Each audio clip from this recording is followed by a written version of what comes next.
कैसे हैं आप सब। मैं आशा करता हूँ आप सब बहुत ही अच्छे होंगे और मेरा पिछला भी लेक्चर आपको काफ़ी अच्छा लगा होगा। चलिए हम लोग चलते हैं अपने अगले लेक्चर में और इस लेक्चर में देखेंगे एक्सरसाइज 6.4 का क्वेश्चन नंबर 5 जो कि काफ़ी इम्पोर्टेंट है और ये भी आपके बोर्ड एग्जाम में 1-2 बार पूछ लिया गया है, तो ये भी समझिएगा इम्पोर्टेंट है। समझ लीजिए एक्सरसाइज 6.4 के सारे क्वेश्चन इम्पोर्टेंट है और काफ़ी इजी भी है। और जानते हैं कि एक ही थ्योरम की वजह से हम लोग किसी भी एक्सरसाइज 6.4 के किसी भी क्वेश्चन को कर सकते हैं। तो थ्योरम क्या है? 6.6 जो थ्योरम है जो काफ़ी ज़्यादा इम्पोर्टेंट है, उस थ्योरम को आप लोग पता होना चाहिए क्या कह रहा है थ्योरम। और काफ़ी ज़्यादा यूजी भी है। कहता है कि यदि दो समरूप त्रिभुजों के क्षेत्रफल का अनुपात उनके संगत भुजाओं के वर्गों के अनुपात के बराबर होते हैं, यही 6.6 थ्योरम है। और रही बात मेरे चश्मा लगाने की, तो आप लोग बोलेंगे चश्मा लगा क्यों पढ़ा रहे हैं, तो मेरे आँख में कुछ प्रॉब्लम है, इसी वजह से मैं चश्मा लगा पढ़ा रहा हूँ। आइए देखते हैं क्वेश्चन नंबर 5 जो कि काफ़ी ईजी है, काफ़ी मज़ेदार भी है। क्वेश्चन कह रहा है कि यदि एक त्रिभुज ए बी सी के भुजाएं ए बी बी सी ए सी के मध्य बिंदु क्रमशः डी ई एफ है, तो आप दर्शाएं कि त्रिभुज डी ई एफ तथा त्रिभुज ए बी सी का क्षेत्रफलों का अनुपात। काफ़ी ज़्यादा ये क्वेश्चन यही कर रहा है कि आप एक त्रिभुज ए बी सी करके लेते हैं और उसका मध्य बिंदु क्रमशः तीनों भुजा का मध्य बिंदु माने A B B C C D, A B B C A C तीनों भुजा है, तो तीनों भुजाओं का मध्य बिंदु क्रमशः बोल रहा है डी ई एफ है। क्या है? D E F. तो डी ई एफ है तो बोल रहा था कि वहाँ से आप बताएं कि त्रिभुज डी ई एफ तथा त्रिभुज ए बी सी का क्षेत्रफल का अनुपात क्या होगा। तो ये डायग्राम बनाते हैं। डायग्राम बनना तो आधा काम खत्म, डायग्राम ही सब कुछ है। डायग्राम बना लेंगे तो कम से कम आधा काम खत्म 100%। आधा काम खत्म हो जाएगा तो वहाँ से आपको कुछ ना कुछ जरूर दिखेगा, आसानी से कर ले जाएंगे। चलिए डायग्राम बनाते हैं, काफ़ी मजेदार है। बोल रहा है कि एक त्रिभुज ए बी सी, चलिए एक त्रिभुज ए बी सी लेते हैं।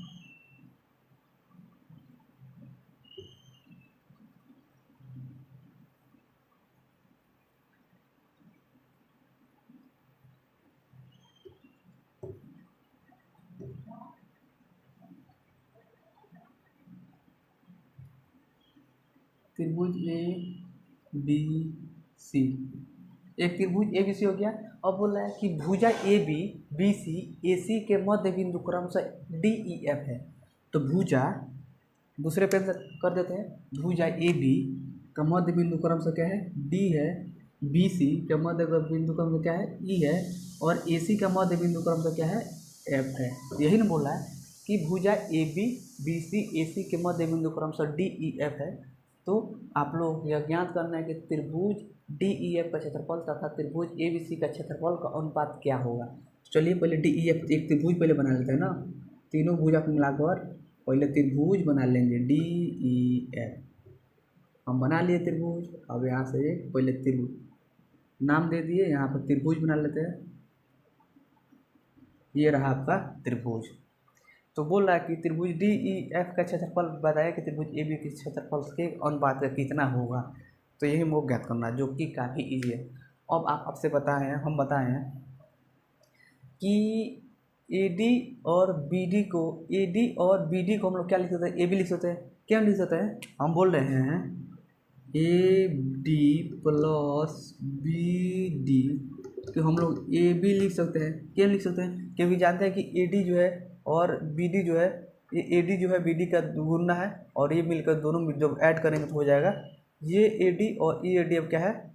आधा आधा है। तो इसको जब दुगुना करेंगे तो हमारा ए बी के बराबर हो जाएगा। ठीक, ए बी के बराबर हो जाएगा। उसी तरह ई जो है बी सी का मध्य बिंदु है और एफ जो है ए सी का मध्य बिंदु है। इसका मतलब ये बराबर भागों में बांट रहा है, बराबर भागों में बांट रहा है। इसका मतलब अगर कुछ है कि ए डी बराबर कितना होगा तो आप लोग सिंपल में कह देंगे कि ए सी बाई 2 कर देंगे तो हमारा ए डी का वैल्यू निकल जाएगा।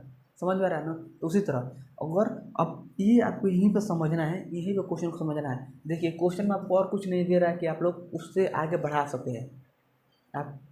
आपको कुछ दिया ही नहीं है कि आप क्वेश्चन को आगे बढ़ा सकते हैं। बढ़ाना है तो इसी त्रिभुज से बढ़ाना है। कैसे बढ़ेगा? तो देखिए आपको ये देखने को मिल रहा था कि ये छोटे वाला त्रिभुज है अगर हम बोलें कि ई एफ किसके बराबर है तो आप लोग बोलेंगे ई एफ जो है वो आपका है 2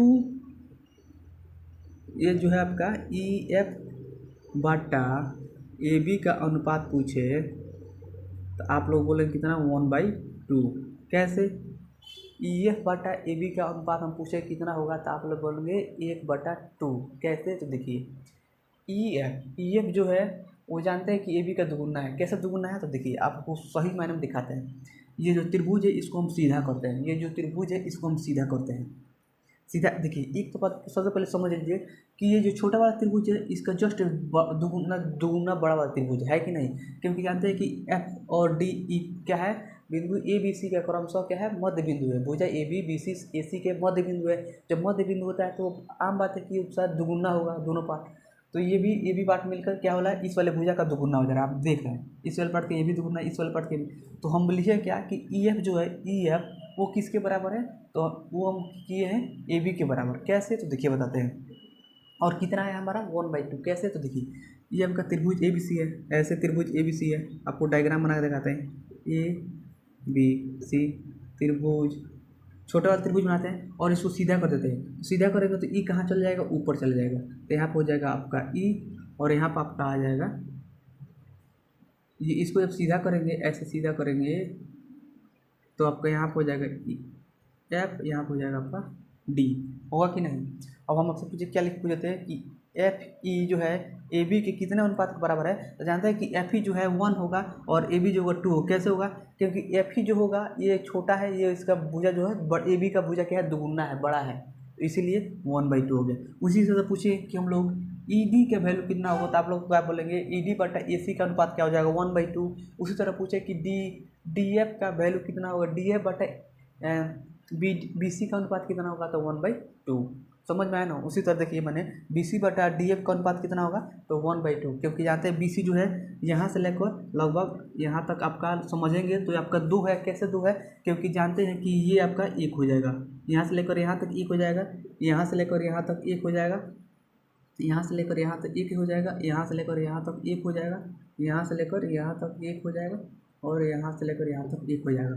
तो इससे आपको पता चल रहा है कि जब यहाँ से लेकर यहाँ तक 1 हो जा रहा है तो ये भी आपका क्या होगा? 1 सेंटीमीटर का होगा। ये भी आपका 1 सेंटीमीटर का होगा, ये भी आपका 1 सेंटीमीटर होगा। लेकिन यहाँ से लेकर यहाँ तक आपका 2 सेंटीमीटर हो जाएगा और यहाँ से लेकर यहाँ तक आपका 2 सेंटीमीटर हो जाएगा। तो इस हिसाब से अगर देखा जाए तो क्या हो रहा है हमारा?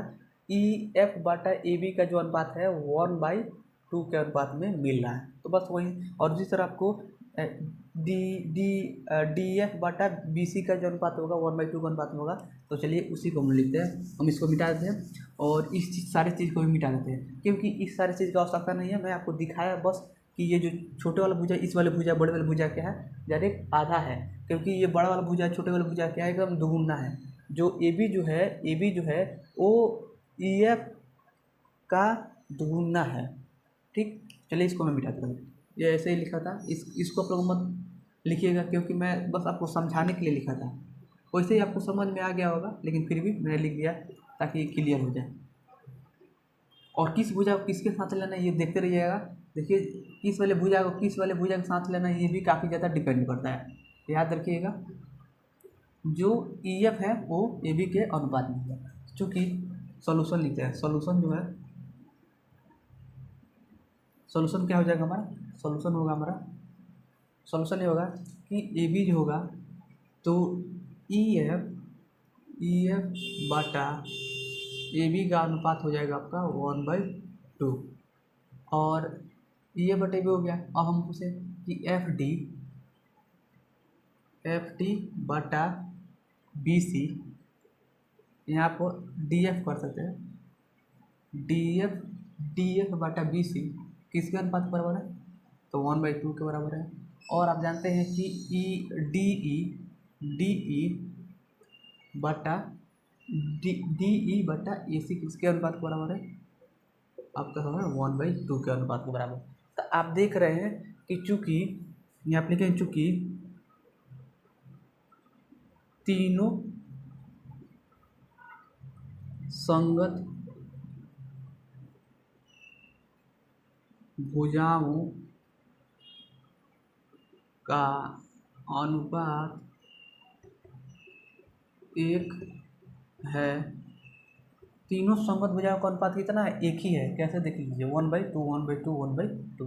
क्या लिखेंगे कि तीनों संगत भुजाओं का अनुपात क्या है, एक अनुपात है। तो आप जानते हैं कि किसी भी दो त्रिभुज में अगर तीनों संगत भुजाओं का योग एक ही अनुपात में हो जाता है तो वो त्रिभुज क्या होता है, तो वो दोनों त्रिभुज क्या होता है, आपस में समरूप हो जाते हैं। तो यहाँ से आसानी से लिख सकता है कि चूँकि त्रिभुज DEF समरूप त्रिभुज ABC के, जब जानते हैं कि त्रिभुज DEF समरूप होगा त्रिभुज ABC का, तो पूछा था कि इनका क्षेत्रफलों का अनुपात कितना होगा।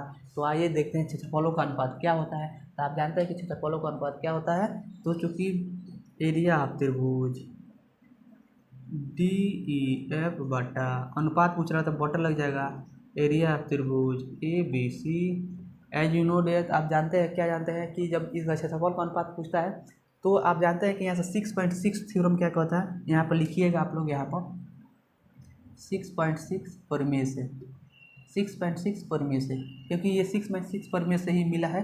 क्या बोलता है 6.6 परिमेय कि दो त्रिभुजों का क्षेत्रफल का अनुपात, तो क्षेत्रफलों का अनुपात उनके संगत भुजाओं के अनुपात के वर्ग के बराबर होता है। तो चलिए इनके संगत भुजाओं का अनुपात को लेते हैं। तो सारे संगत भुजाओं को मैंने एक आप लेंगे तो DE बटा EF बटा AB के होल स्क्वायर, दूसरा क्या हो जाएगा, किसके बराबर होगा, DF बटा BC के होल स्क्वायर के बराबर, कि यही संगत भुजाएं हैं, ठीक। और तीसरा क्या है आपका, यहाँ पर आपका DE बटा AC का होल स्क्वायर, तो यही ना है। चलिए किसी एक को बराबर कर लेते हैं, इसको मिटाते हैं, तीन को, दो को मिटाता हूँ और एक के भुजा को बराबर कर दिए, क्योंकि जानते हैं कि तीनों का भुजा बराबर सेम है, बराबर DF बटा AB का अनुपात कितना है, 1/2 के, कितना है 1/2 के। अब इसका क्या हो जाएगा, होल स्क्वायर है तो वह होल स्क्वायर कर देंगे, हो गया। अब यहाँ पर क्या हो जाएगा, एरिया ऑफ त्रिभुज DEF बटा एरिया ऑफ त्रिभुज ABC बराबर क्या आ जाएगा, 1/1 का स्क्वायर करना 1, 2 का स्क्वायर करने के जाएगा 4। इसका मतलब आपका जो आंसर आएगा 1/4 आ जाएगा। अनुपात में पूछ रहा था, मैंने ये दोनों त्रिभुज का अनुपात में पूछ रहा था, तो एरिया ऑफ त्रिभुज ABC अनुपात, बटा का मतलब होता है ये अनुपात होता है, इसको इसके अनुपात में लेकर चले जाएंगे, ऐसे कर देंगे तो अनुपात में हो जाएगा। तो कितना हो जाएगा आपका आंसर, 1/4 के अनुपात में ही आपका आंसर हो जाएगा। तो काफ़ी ज़्यादा इजी क्वेश्चन है, अगर सही महीने में कीजिएगा, सही तरीके से कीजिएगा तो आसानी से कर ले जाइएगा।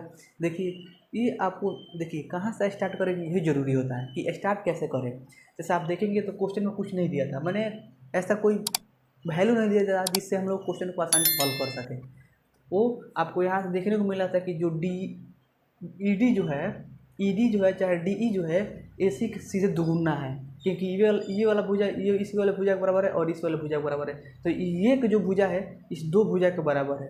एक जो भुजा है बड़ा वाला भुजा, ये छोटे वाले दो भुजा के बराबर है, इसलिए दुगुना कर दिया है।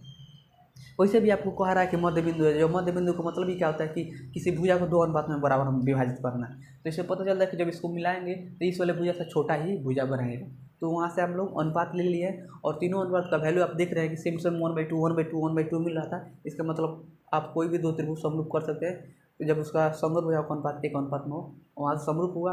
और समरूप करने के बाद हमने लिख दिया कि एरिया ऑफ त्रिभुज ADEF तथा एरिया ऑफ त्रिभुज ABC का अनुपात, जानते हैं कि 6.6 थ्योरम क्या कहता है कि उनका अनुपात जो होता है उनके संगत भुजाओं के वर्गों के अनुपात पर होता है। तो संगत भुजाएं, सबको संगत भुजाओं को लिखे थे तो एक वाले संगत भुजा को ले लिए, क्योंकि सारे की भुजा का वैल्यू एक ही है तो एक ही आएगा, इसलिए एक भुजा को ले लिया और एक भुजा का स्क्वायर किए हैं तो 1/4 आ गया है और इसको अनुपात में भेज दिए। यहाँ पर आपका क्या जाएगा, 1/4 यहाँ पाएगा, इसको अनुपात में भेज दिए। ये था आपका क्वेश्चन नंबर 5, जो काफ़ी इंपॉर्टेंट है, काफ़ी ईजी भी था। चलिए अगर वीडियो अच्छा लगा तो लाइक कीजिए, कमेंट कीजिए, शेयर कीजिए और चैनल को सब्सक्राइब करना नहीं भूलिएगा। धन्यवाद।